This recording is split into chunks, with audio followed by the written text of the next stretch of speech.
The ionization energy is the energy needed to remove electrons. Well, we talked in the previous about ionic radius and how these want to gain electrons and the ones on the left-hand side want to lose electrons.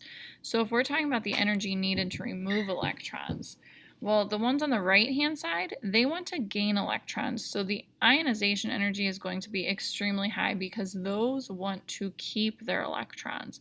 They don't want to give them up because then that's one more they have to gain in order to get to that noble gas state.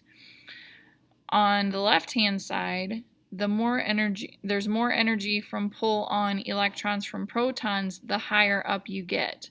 So because of the fact that there aren't as many rings on the upper side, there's going to be less pull from the protons. We kind of talked up here about how there's less pull because of the number of protons. Well, if we talk about the number of rings, so the top row only has one ring. That means those electrons are closer to the protons.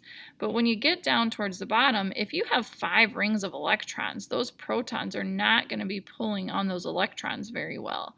So those electrons are going to be easily lost. So it's not going to take much energy for the electrons on the elements on the lower left-hand side to lose them, and they want to lose them anyway. So the energy that it's going to take to lose those electrons is going to be very low. But on the top right, they want to keep those electrons because they're very, very close to getting to that noble gas state. So they want to keep them. Now, extremely high is referring to the top right-hand corner. The noble gases may not be on the document where you're recording them. I can't remember if they are or not. But if you're a noble gas, you don't want to lose electrons at all because you're stable.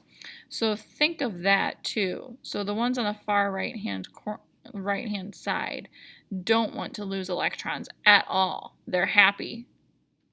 They're full and happy. If you have any questions on this, let me know.